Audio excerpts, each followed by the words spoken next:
Good evening. At this time, I'd like to welcome you to Norfolk City Council meeting on April 7th, 2025.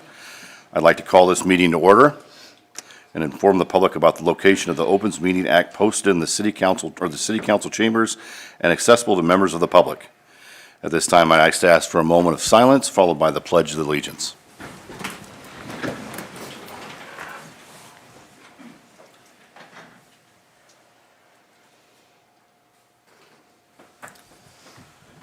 Pledge allegiance to the flag of the United States of America and to the republic for which it stands, one nation under God, indivisible, with liberty and justice for all.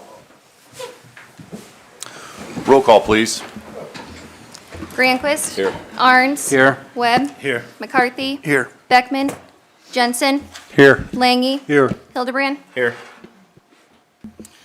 Okay, under recommended actions, I need approval of consent agenda, moving item number 21 and 26 to the regular agenda.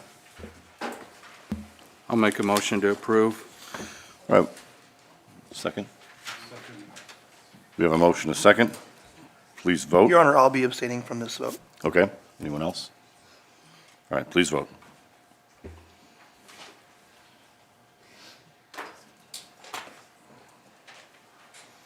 Voting in the affirmative, Granquist, Arns, Jensen, Langy, Webb, Hildebrand. Abstaining, McCarthy. Motion carries. Okay, moving on to item number 6, approval of the full agenda, adding number 21 and 26 to our full agenda. So move, Your Honor. Second. We have a Your Honor, I motion. will be abstaining from the approval of the full agenda. Okay, so we have a motion, a second. Please vote.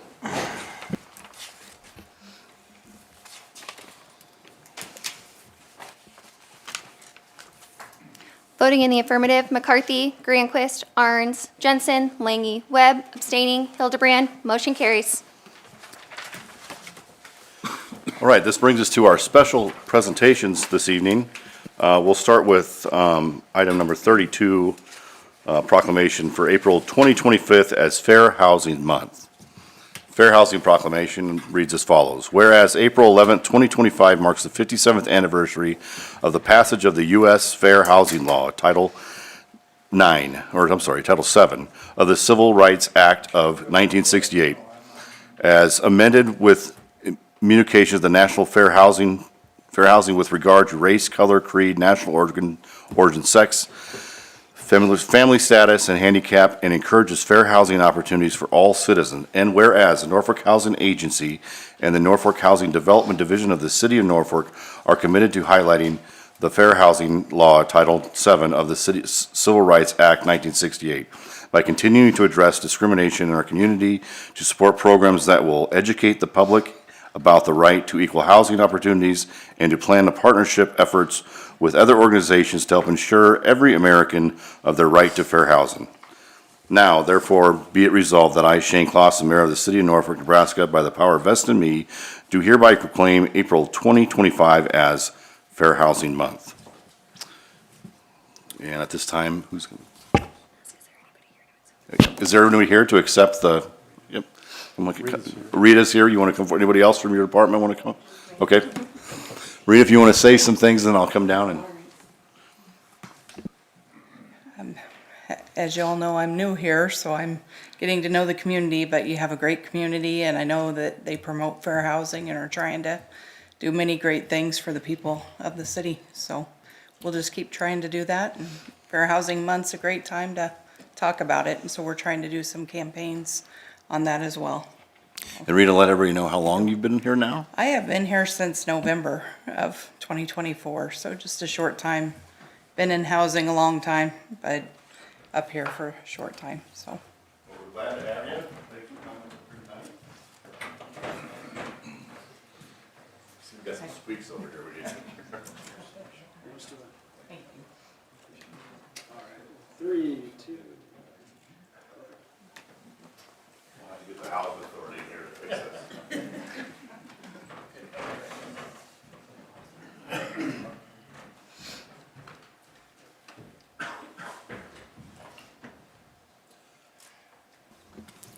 All right, moving on to item 33.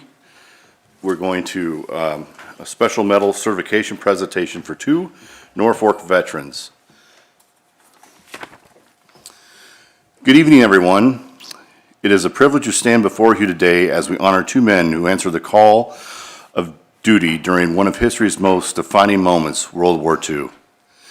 These heroes fought not just for our nation, but for the ideals of freedom, democracy, and justice that we hold dear.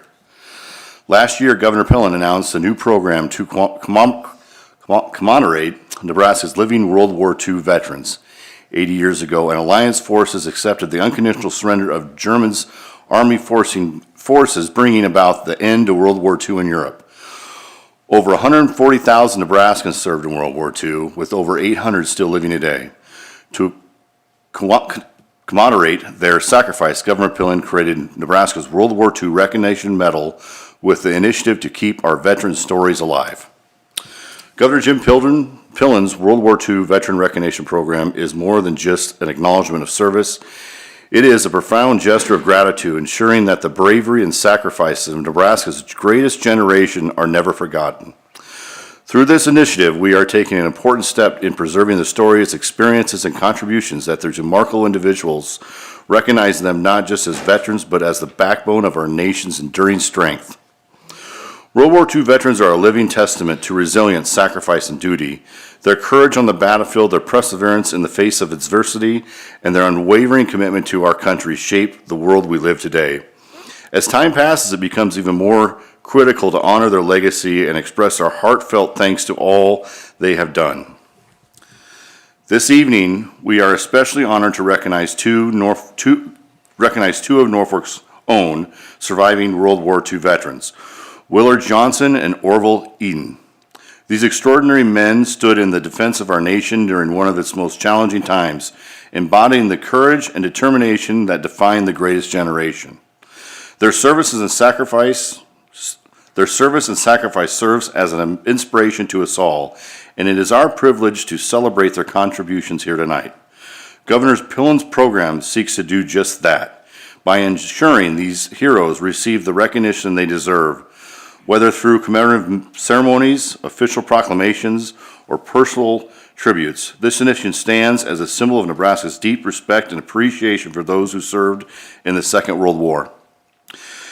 To our World II veterans here today, and to those we remember in our hearts, thank you. Thank you for your courage, your service, your sacrifice, because of you, future generations live in a nation that remains a beacon of hope and liberty. Let us carry forward their legacy by continuing to honor, support, and share their stories, ensuring their sacrifices are never forgotten. May we always remember that our freedom was secured by their bravery, and it is our duty to uphold the values they fought to protect. Thank you. And Mr. Eden, happy birthday, by the way. Thank you. But thank you both. At this time, we'll have Greg Hansen come up, and if you could, please, and speak upon this for us. Thank you, Mr. Mayor.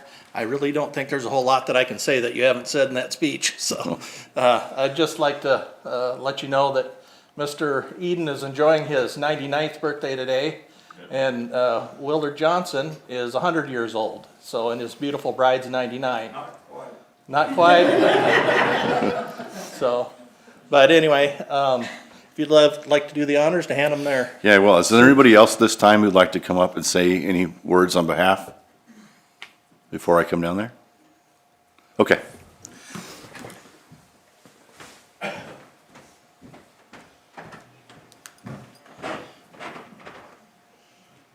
Willard and Orville, come on up.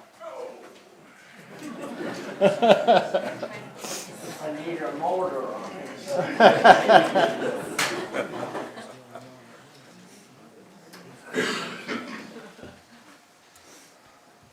Here, I'll let you.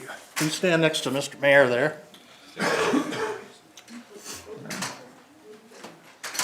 And let's start with. So much for your service. Start with the certificates Okay. here for Willard on top. There you go. Orville. Thank you. And Here's one medal. There we go. Present that to you. Okay, thank you. Medal number 2. Present this to you. Great. Anything you two would like to say? Yeah. Well, probably the best thing of the whole works was I met that young lady over in Sioux City, Iowa. How about you? Or Yeah, no? Let me give you a little information on him. Yeah, if you could. Willard here was in the Army Air Force and Army Air Corps. Well, your discharge says Air Force. So. And he was in. He went from September 43 to November 45, and he decided that wasn't enough, so he went in from 1945 to 46 for a little while longer. Yeah. So Orville here, he was in the U.S. Navy from 1944 to 1945 during World War II. And then, did you do a little time in the reserves as well, too, Orville? Right. Right. Okay. yeah, they said I didn't have enough time, Oh. so they give me something else to do. Again. All right. Okay. If we want to get a picture of everybody. Yeah, that'd be great. We can do whatever's Orville, easier. can you back around this way a Oh, little I'm bit? sorry. Look at the crowd. They want to see your smiling face. Okay. Here we go, 3, 2, 1.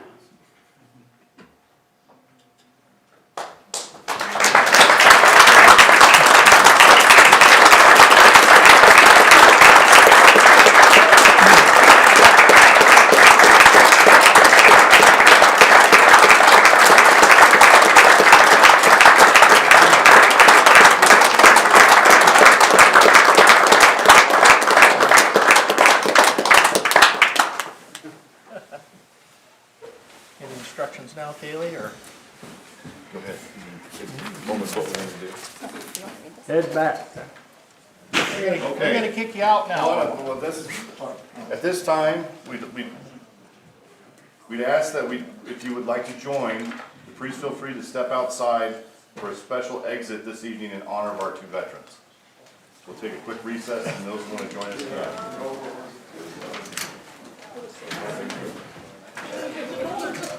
Need some help, Orville?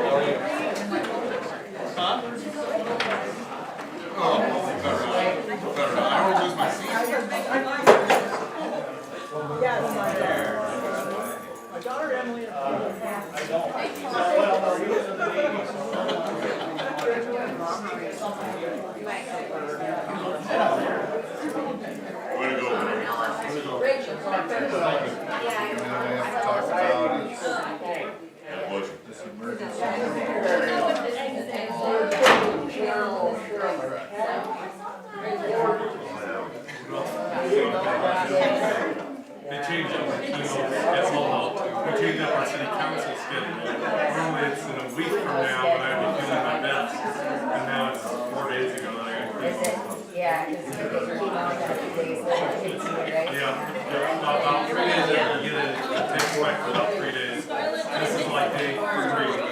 So hopefully tomorrow will be better, so. Yeah. Okay, sounds good. Yeah, I was just gonna talk to you about How's it going? Yeah. Wednesday night. We have our transportation action plan. We're having a meeting at the library. Yeah. Good job, buddy. Yeah, I'd love to. What time? You doing all I'll right? send you. Sure. Yeah, that'd be great, that'd be great. Thank you. Yeah. Thanks, Dennis.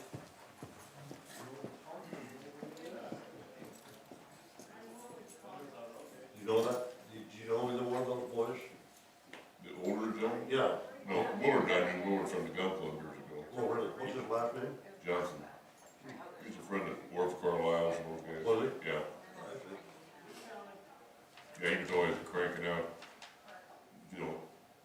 hand loading shells for people. Didn't know what it was to shoot them. Oh, really?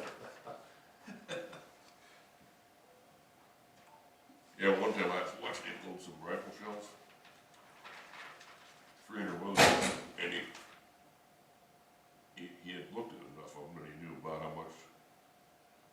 dumped his powder in until it was right up to the neck, and he took a peppermint and he razor Really? tamped her. Can't figure that way.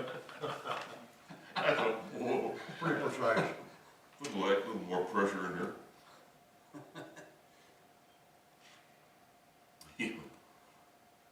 So it looked like to me. God, everybody, what's going on out, what's going on? It was special presentation, they were hanging a flag when I walked in. Okay. Steve, you know what's going on outside? No, I thought they were just I thought they just recessed to allow them Make sure to everybody get gets their cars. outside. I didn't realize we were going outside. That's the excuse I'm gonna give too. I don't think there's anything out there. They had a big flag on a crane that they were setting up when I walked in, but I don't know if that's part of it. There's National Guard members out there gonna do a salute or Oh, okay. something like that, so. Might as well go show my face. I'll catch the recap in the daily news. I How- don't wanna lose this. This is prime real estate, I don't wanna lose this. And what are you guys here for? The asphalt overlay. Oh, that, and that emergency thing. Uh-huh. You're a good man, Steve, I'm sure you can get that done for us. He walked out. Who's that? City engineer. Rain? Yeah, Ramus. His wife is the president of Wayne State College. That's too bad. Was he from Norfolk or here? I don't think so. No. No, I don't know where they're from. He's a city engineer? Mhm. I knew the guy sitting over here drinking the soda pop, Right. I was out grouse hunting and I ran into him out. Randy, Randy Gates? Yeah. he's a nice man. Yeah, he was hunting just, when I was hunting out there on, Well, Chadwick, wasn't it? on Chadwick's, yeah. I met him at there, I ran into him at the, gassing shop there in, Elgin, we bullshitted for a while. I think he might be the smartest guy I've ever met in my life. Really? Yeah. He can do intense equations in his head. Yeah, he's good. I mean, I've never seen He's him. what he told me, he was a K-State grad. I'm sorry to hear that, but, I spent 7 years in third grade, so it's, I just entered the workforce. All right, Here they we are. made the rounds, Hello, how are you? Excellent. they walked the loop, one walked it twice. Well, that's the chance you take.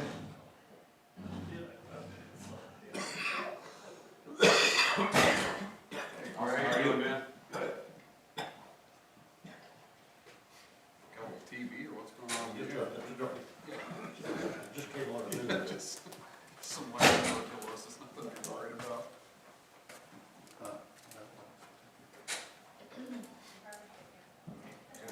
Is this a good Monday or not a good Monday? Not a good Monday. The three Mondays in a month through my schedule all off, so this is my bad Monday, so. Okay. I'll be having bad Mondays from now till we get done, because we don't have another 3 Monday month until. We got 5 left. Next week will be number 8. So. Still nursing it.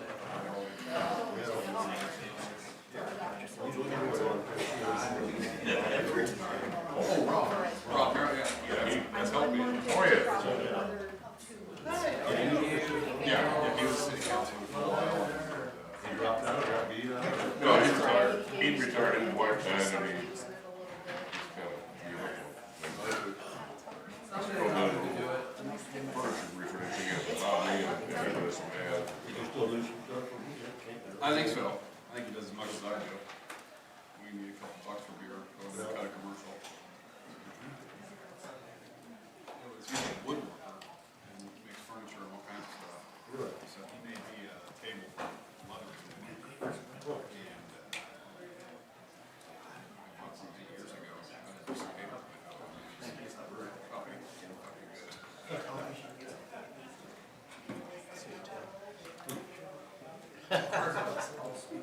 Better safe than sorry, right?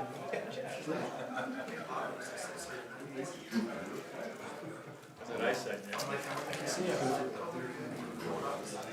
I can't. I need to look into that surgery. Yeah, what do you know? Middle of March. I just enjoy live entertainment. It was quick. I just figured. I love it.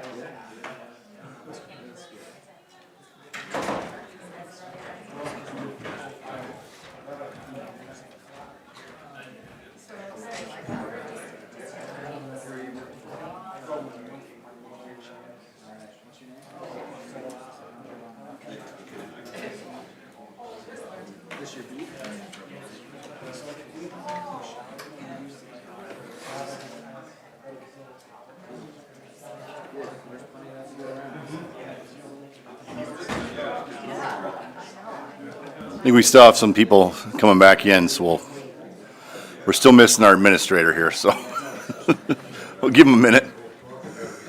It's a deed, isn't it?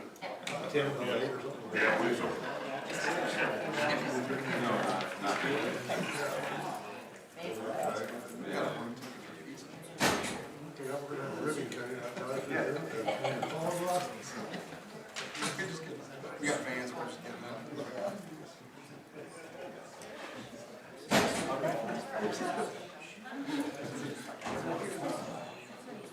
I know, I know.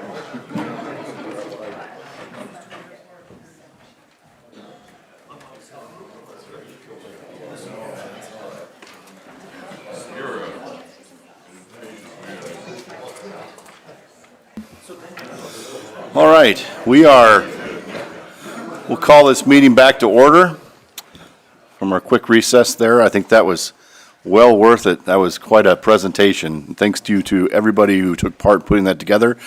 Kylie next to me had a big hand in putting that together, and I'd like to thank her. Thank you, and the fire department and everybody else that was here, the police department, and thank you so much for doing that. It was an honor to be part of that. With that said, we'll be moving on to item number 21 on the regular agenda now. Consideration of approval of an agreement with Ryan Anderson doing business as Norfolk Football Club to use the city's multipurpose fields and green space in parks and the soccer field in Veterans Memorial Park for the youth soccer practice, games, training, and tournaments for their 2025 soccer season. I'll be asking for a motion, so. I'll make a motion for consideration of approval. Second? We have a motion, a second. Discussion, please. And that would be I can speak to this. oh, sorry.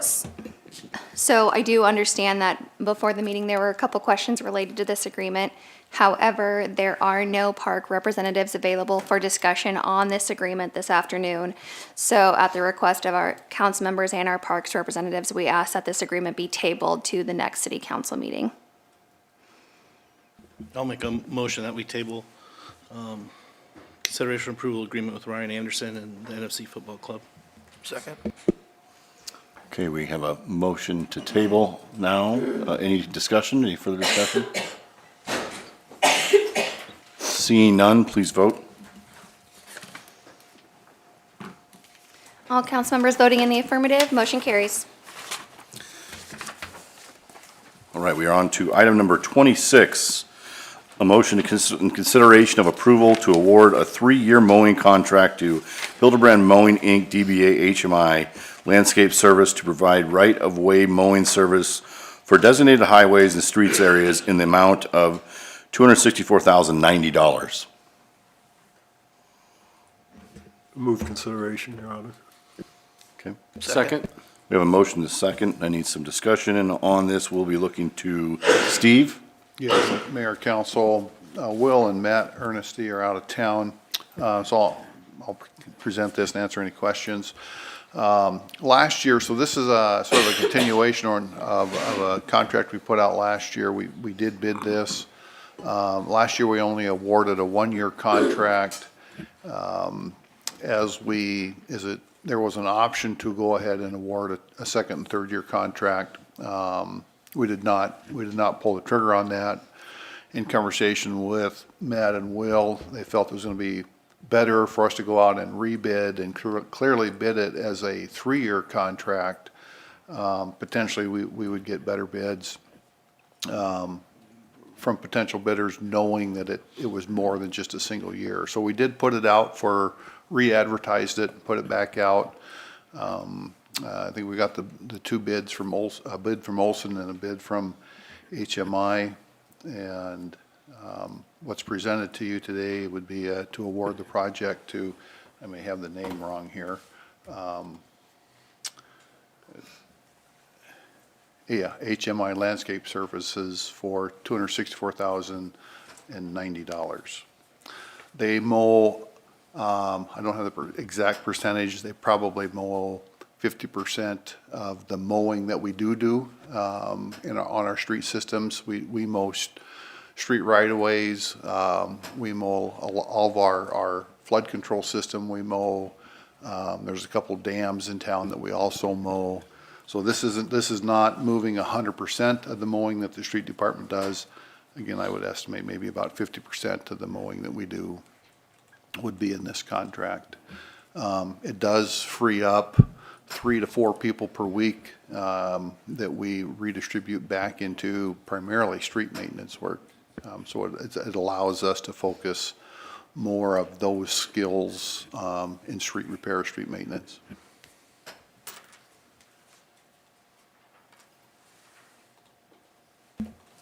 Any questions for Steve? Any further discussion on this? Anybody else want to have some, okay, public like to speak at this time?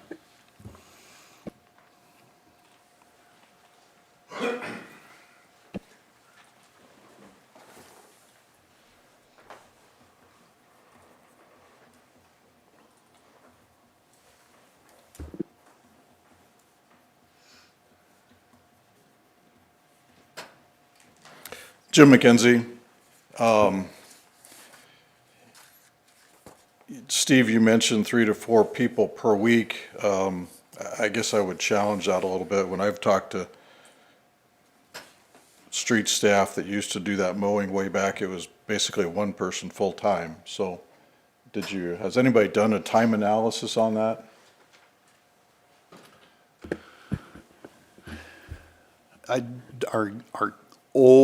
Our old asset management system really wouldn't allow us to do that. The new one we do, obviously tracks that and would allow us to do that. In talking to the street superintendent and his assistant, the numbers I got back was depending on the week, 3 to 4 people per week mowing. Generally takes about 3 weeks per cycle to do the mowing. I just have a hard time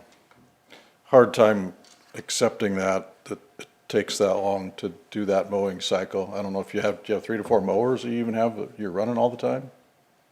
I mean, I think you only got a couple of mowers, don't you? Or? So, well,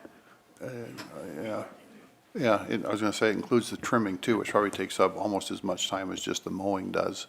I couldn't answer that question for you, Jim. I do know that, like I say, we're not unloading all the mowing, so whatever mowers we do have are being redistributed to the mowing that we do.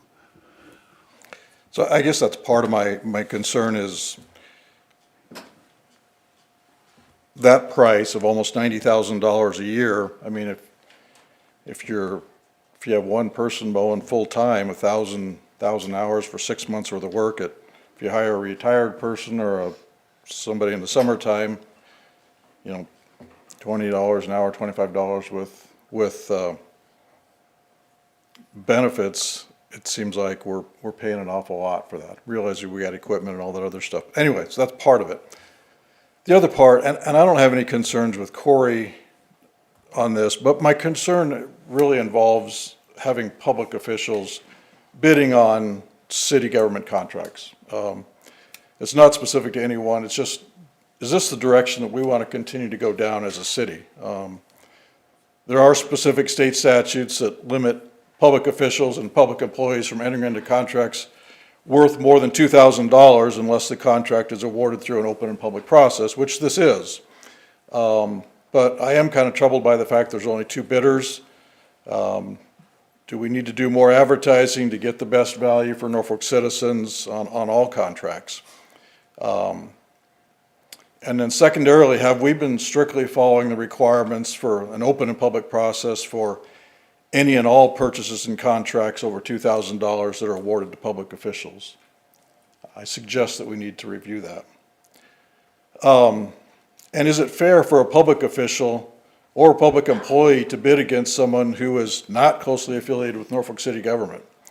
Certainly, a city official will have an advantage in knowing what projects are coming up for bid, and they'll also have an advantage in having established relationships with city staff that they can ask questions or get more information.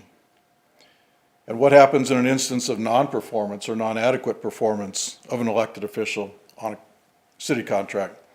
How difficult then does it become for a city official or city staff to interact with an elected official when they need to correct or rectify a situation? And then what's the public perception of awarding contracts for city work to elected officials? I just think there needs to be more thought given to that. I suggest that we maybe consider in the future, is this the direction we want to go? State law does allow us to prohibit contracts over specific dollar amounts to be awarded to public officials or employees. I just think that we need to give that some consideration. Thank you. Any other discussion on this item? Steve, I would ask, what was the other bid? How much was the other bid? The other, 288, 946. hold on. 288, 946.59 compared to the 264.090.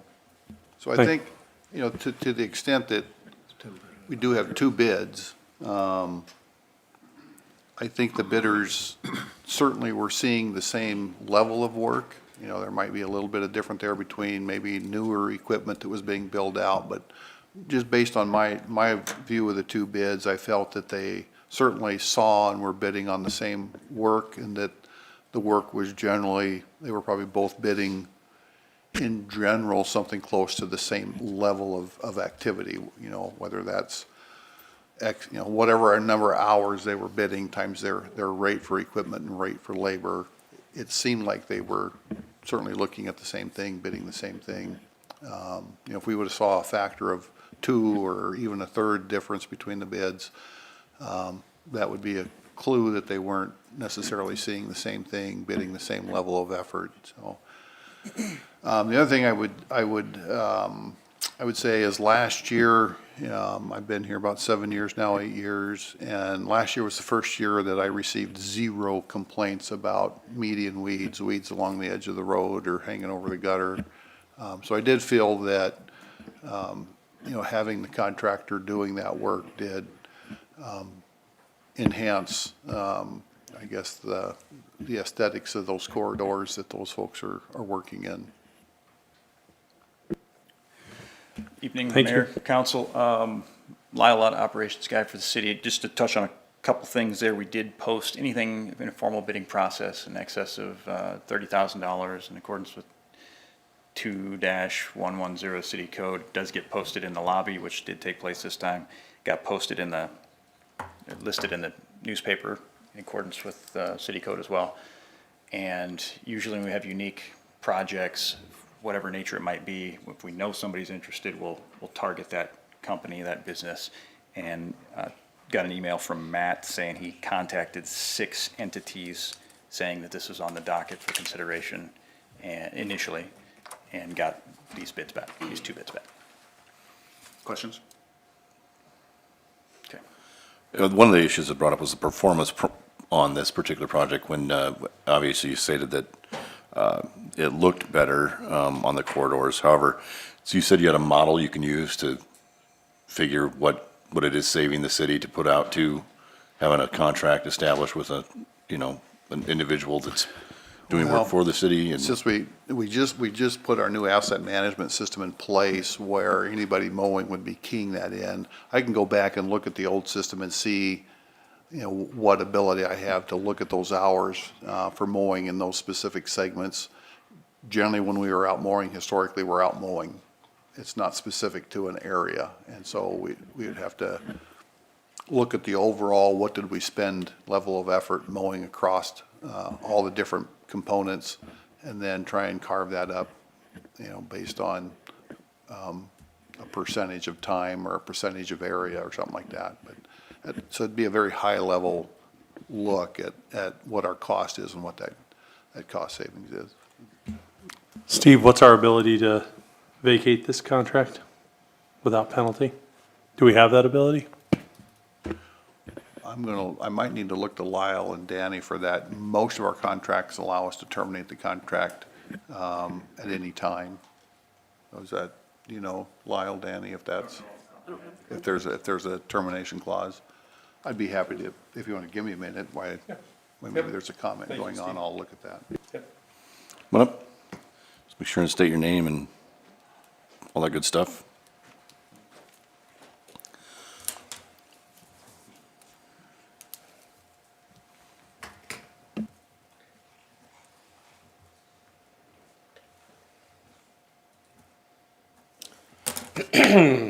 David Jansma.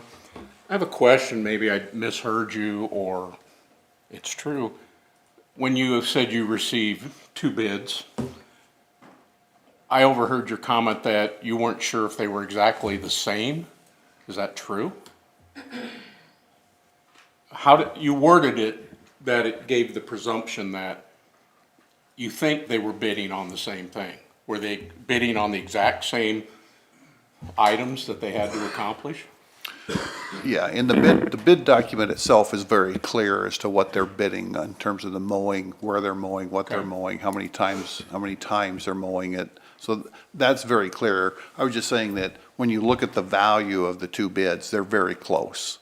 And so I'm assuming that if one person says, this is gonna take me 40 hours to mow this area, the other person's probably 40 hours plus or minus a couple hours. So they're, just based on looking at the bids, the value of the bids, they're very close. So I'm assuming they're looking at the same thing. Is the bidding process, once it's submitted, not allowed to resubmit a bid? Or do they see the other bid, or is there anything where we could be dickering, dealing? Is there anything like that? No, once we receive the bid and open the bids, the bids are. Just one time and it's closed? Yes, yep. I don't know if that's best for us, but I guess. I also know we just bought a brand new mower for Skyview too, so, you know. The bidding process is established by state statute. Okay, all right. Thank you for your time. I can touch on that quick too. You can stay here if you like. So normally when we have these bid openings, we designate a date and a time that comes, that shows in the RFP or the posting in the lobby or in the newspaper. We collect sometimes folks will attend it, they'll bring their bids with them. Sometimes they leave them at the lobby. We gather in one of the rooms, gather everybody around. It's pretty benign, pretty boring. Citizens are always welcome to attend, but we'll have a bid tab there, say this is what we're opening, this is the project you're bidding on. We'll open them up, and we also designate that no decisions are getting made today because we don't know exactly what lies in these envelopes. We open them up in a public setting, read them out loud, let folks take notes. We actually send bid tabs out to them as well. Then we take those packets and we send them back with the division head, whatever that might be, for an ambulance or for a dump truck or for a project. And then those division heads with their teams go through and make sure whatever was put in the RFP matches the horsepower, matches the time length, the torque or whatever it might be, to make sure what the low bid is qualifies for what we need. Then after they conclude, then you see it back on the council agenda for, usually it's a low bid. Okay. But not necessarily. I just find it a little funny, I agree a little bit with Jim, that we only had 2 people apply. We have a lot of mowing services in this community, and I guess if that's what they did, that's what they did. So, thank you for your time. If I may, just from the legal perspective, I mean, very, very early on, Councilman Hildebrand reached out to me to make sure that everything was, all of his documentation as far as, you know, potential conflict was in. I mean, he wanted to make sure everything was above board. There's no, you know, communication or anything like that. The insinuation that there would be anything that wouldn't be transparent or above board is a little bit offensive at times, because the law does not require we penalize our council people, our elected officials, just because of the fact that they're business owners or they're affiliated with businesses that the city happens to do business with. So if this body decides want to put in some, some chosen policy that we're going to discourage elected officials from entering into contracts like that, that needs to be probably a conversation, because that would also probably change the kind of people that sit as elected officials, and that would really, it could also possibly limit it, but everything here, from my view, was done legally. He came in as low bidder. He did not come in as low bidder last year, so we didn't get the contract last year. It just, we follow a mechanism, we follow the law, and he just so happens to be an elected official, but he also has a family to feed, and this is his personal business on the side. All right, thank you. Any other discussion or comments? Anyone? All right. We do have a motion, a second here, so please vote.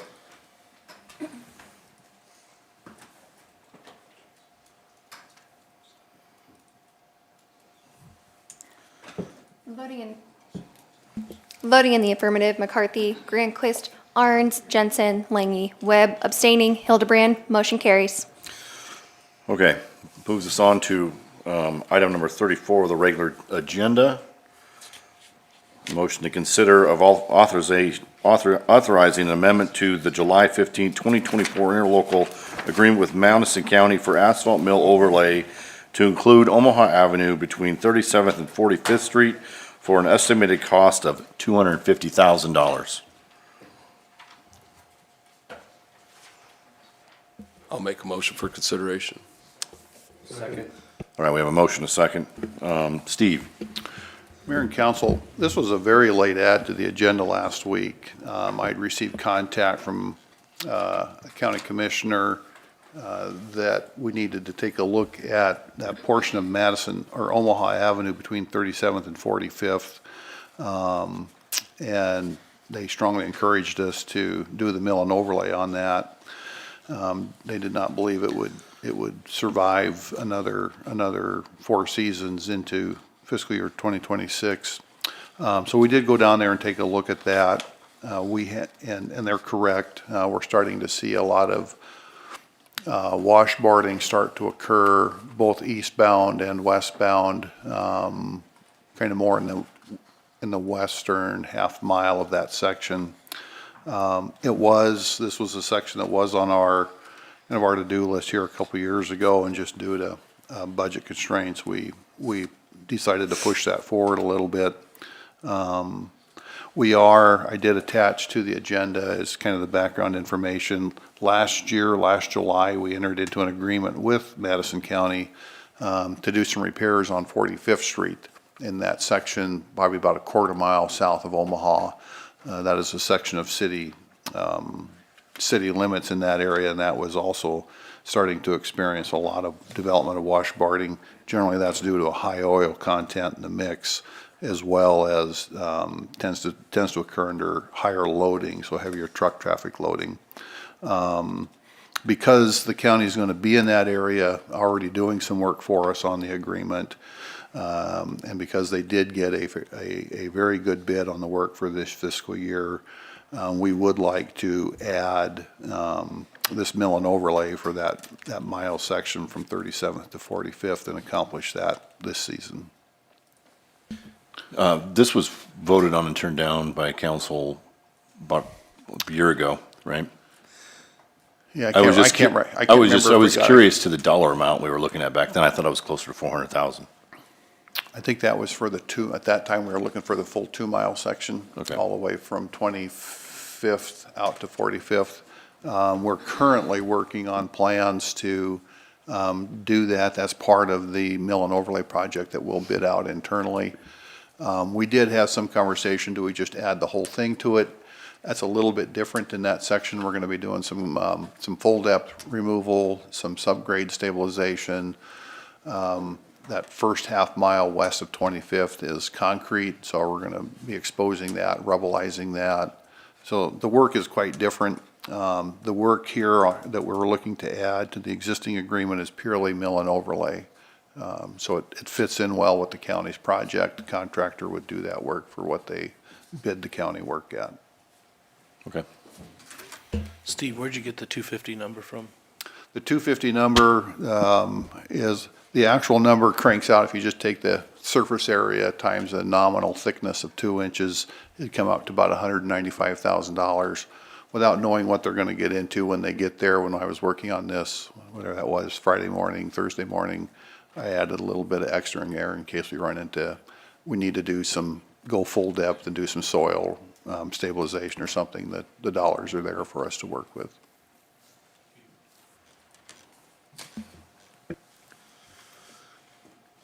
Any other discussion? Anybody public would like to speak on this? I see no more discussion. Please vote.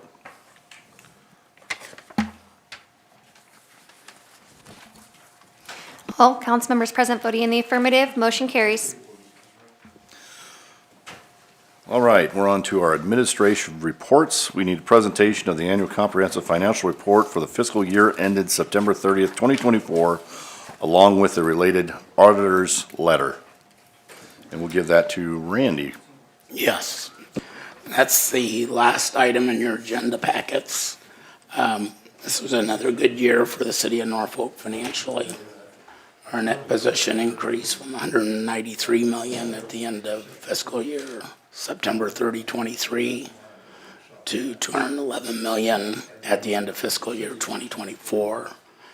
And net position is similar to net worth for a private business. So that kind of shows that things are progressing well financially for the city.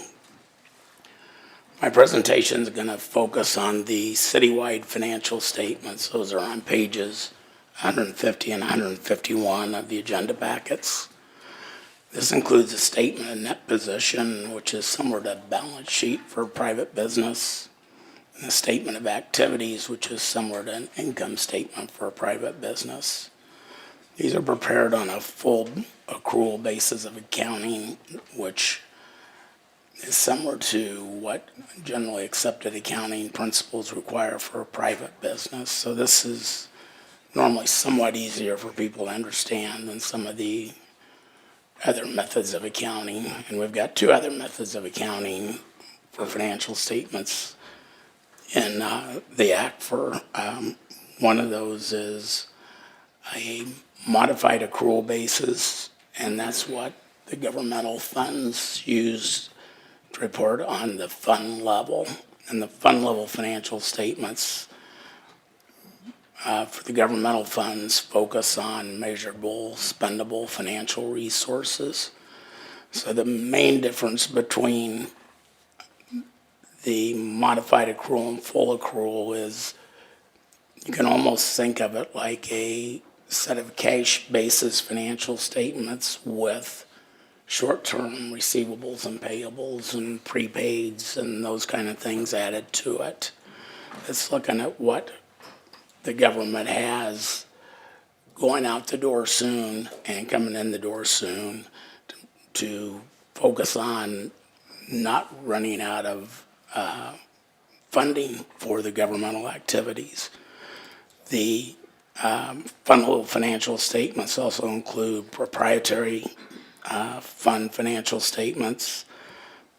Those are business type activities such as water, sewer, solid waste, and stormwater utility. Those are on a full accrual basis.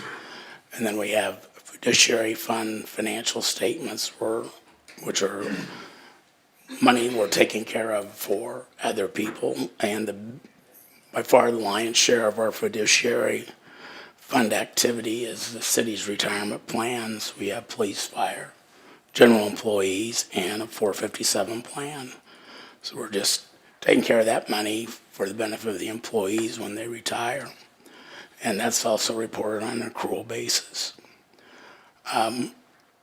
When you look at the statement of activities, which is the citywide financial statement that's on page 151 of the agenda packets, you'll see at the top of this statement, there's the city's various activities listed on the left-hand side. These are things like public works, public safety, community improvement and development, and then also the water, sewer, solid waste, stormwater. The left-hand column of those, top part of this financial statement is the expenses for those activities. And as I mentioned, those are on the full accrual basis, so they include depreciation expense, that type of thing. And then going to the right of that, you've got columns that show program revenues related to those particular activities. So for instance, public safety expense is $14 million, and that's by far the largest activity of the city. That's your police, fire, EMT services, dispatch, emergency management. And those services on a full accrual basis had $14 million worth of expenses. We had charges for services of $1,415,000 that help offset some of that. Ambulance fees is the big one. But we also have charges for 911 services in Stanton County and the Village of Hoskins, charges to Norfolk Rural Fire District, and various other public safety related fees like tow and storage charges, charges for testing blood alcohol, etc. Then we have operating grants and contributions for public safety. Those are almost $965,000, and these are things like Madison County's share of the dispatch fund, mutual finance organization funding from the state for fire services, the Norfolk Public Schools contribution for the school resource officers. They pay half of those personnel cost. And then we've got a number of small grants in there, such as the federal EMPG grants we get for Region 11, local contributions to Region 11, our wireless 911 allocation from the state. And then over there on the capital side, we got a little tiny amount of $1,098. That was some FEMA grant funding that we had a little bit of work to do to finish up one of the warning sirens, and that was funding for those warning sirens. And if you get money in that could be used, for both operations and capital, it shows as operations on these columns. That's what accounting principles require. So for instance, in the public safety expense side, we've got that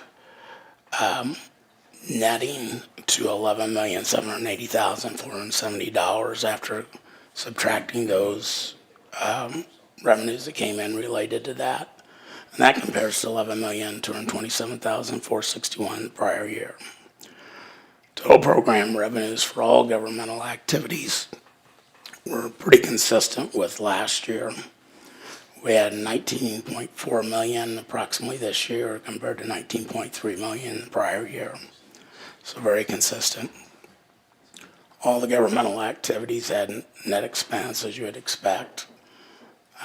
These are activities where you don't expect to recover your costs from fees. The biggest variance from one year to the next in the net cost of these various activities was in park and recreation, which showed a net expense of only $89,000. That's because a large amount of the capital contributions shown on here are for the Johnson's Park project. Those are capital items that will not show in expenses until they're depreciated out over the next decades. So that's one of the big weaknesses, I think, of the way this statement of activities is put together. You don't have a real good matching of your revenues and expenses. So that results in the big decrease you see at 2.5 million in the net Parks and Rec. Program revenues for the business type activities are up over 9%. These are primarily user charges, and on February 1st of 2024, we increased our water rates 6.25%, and we increased our sewer rates with 8% for commercial and or industrial, and 3.5% for residential and commercial. We also received a Site and Building Development Fund grant related to milk specialties. That's used to plan expansion, the water pollution control plant. Capital grants and contributions are primarily developer contributions that go for water and sewer lines and new developments, and that was consistent with the prior year. All the city's business activities had net revenue, which is, say, they're business activities, you expect them to not be losing money like you would expect of the governmental activities. The bottom half of this statement of activity shows general revenues that were used to pay for the net expenses of the governmental activities. The biggest general revenue by far is sales tax. That increased $433,000 or 3.64% from the prior year. If you pay attention to what we've included in the general packet for that every month, that's less than what showed as the increase in sales tax on the September 30, 2024 report that went in the general, the agenda packets. The reason for that is we put that together on a cash basis, which is consistent with how we budget. We compare every month to budget plus the actual prior year. In the financial statements for the citywide and also on the fund level financial statements, we have an accrual of the next 2 months of receipts. Those are receipts that would have came in for August and September. And both of those receipts, money that we got in October and November, were down substantially from the prior year. Talked about this at length at the council retreat a week ago. We had another big down month after that, which would have been October's sales that were reported in December. But that's turned around and we're seeing things improve. And if you adjust for some unusual items, we actually had several good months of receipts in the next 3 months and one that was down only 1%. So hopefully that's turned around, but you're seeing the beginning of that initial downturn when you look at the sales tax on an accrual basis that's shown in these financial statements. The next largest revenue source is property tax. We've had good increases in assessed value for the last several years. In the fiscal year 2024 that is reflected in these financial statements, our assessed value is up 8.3%, which continued the trend, as I mentioned, that we've been seeing, and we were up 8.1% for fiscal year 2025, which will be the assessed valuation numbers that will be reflected in next year's ACFR. Of that 8.3% that we had increased in 2024, 1.3% of that was due to new construction, with the remaining 7% due to increased value of existing property. As shown at the top of the statement of activities, property, at the top of that section of the statement of activities, property tax increased about $250,000 or 3.7%. Going from about 6.8 million to about 7.1 million. At the same time, we lowered our levy rate 1.12 cents. So we took about half of that assessed value increase and converted into lower levy rate and about half of it and converted into additional revenue. The city's third largest general revenue source is NPPD lease revenue, and that actually decreased about $127,000, or 2.7%. There was no rate changes. What you usually see when you have fluctuations in NPPD lease revenue is they're weather related. Normally they track pretty closely with heating and cooling degree days. There wasn't, however, a 2% rate increase. I think the first rate increase that had in 11 years. That went into effect in January 1. So going forward, taking into account weather fluctuations, we should see over a $90,000 per year increase in NPPD lease revenue. Then there's various other smaller revenues, but the lion's share of general revenues is in those three items I just discussed. And the net result of all this, both the general revenues and the program revenues and expenses, was a result of net position increasing almost $18 million or 9.3%. As I mentioned earlier, the net position went from $193 million to $211 million.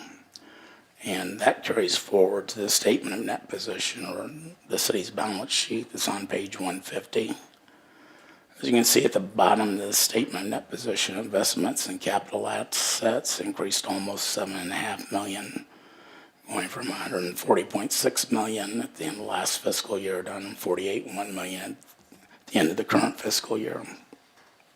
$4 million of that is Johnson Park improvements reported under governmental activities. $3.4 million was business type activities. Monroe Avenue sanitary sewer rehab is a big one. We completed Northeast Industrial Sewer Extension, and developer contributions to water and sewer mains are also in that. Restricted net position increased $2.8 million, going from $13.3 million to $16.1 million. That's primarily $3 million increase in restricted net position held for road projects. That's the amount that the city highway allocation fund cash increased after the expenditure of CHAP bond proceeds.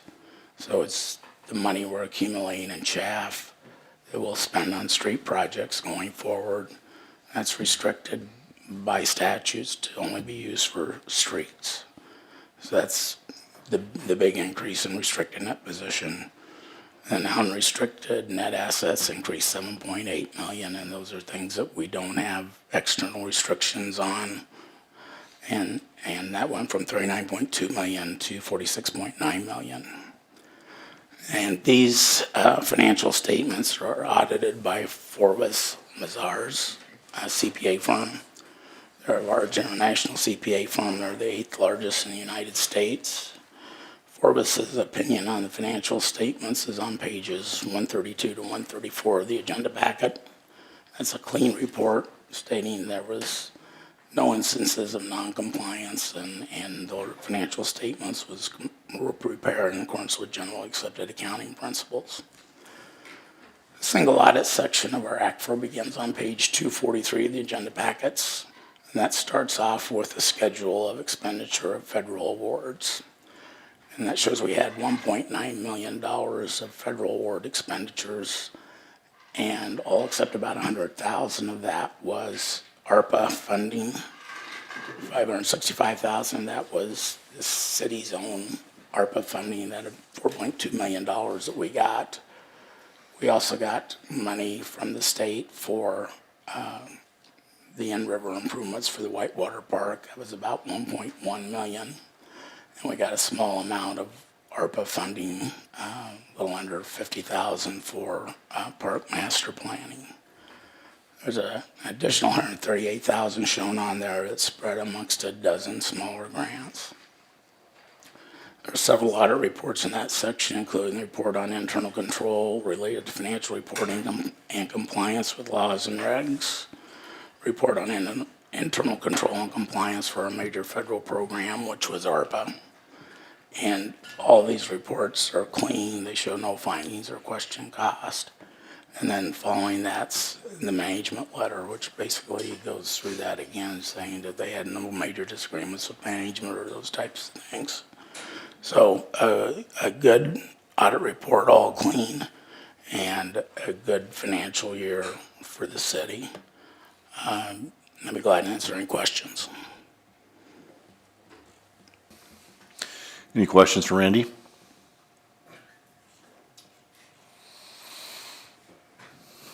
Anyone? Actually, Randy, I have one question. I just want to make sure that everyone understands this correctly. Our long-term obligations were a little over $40 million in bonds out there that we have to pay back in more than 1 year. Is that correct? That sounds right, yes. Okay. I just want to make sure that everyone understood that number because Yeah, that's- you're through a lot of things out there. I think it's important for the city council to know that we have $43 million in debt if you can 1 year and more than 1 year. So I think that's important for everyone to realize as we go forward this year. Randy, what's occupation and franchise taxes? I just see as a line item in revenue. We've got things like cable TV franchise, 5%. We got a 3% telecommunications occupation tax. We got an occupation tax on natural gas. It's so much per 100 cubic feet. I forget what it is. There's like a couple cents. It varies between commercial and residential. It's those types of things.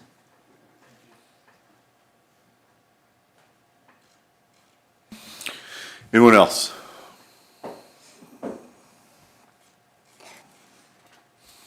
Public with anything? All right. Seeing none, we are adjourned.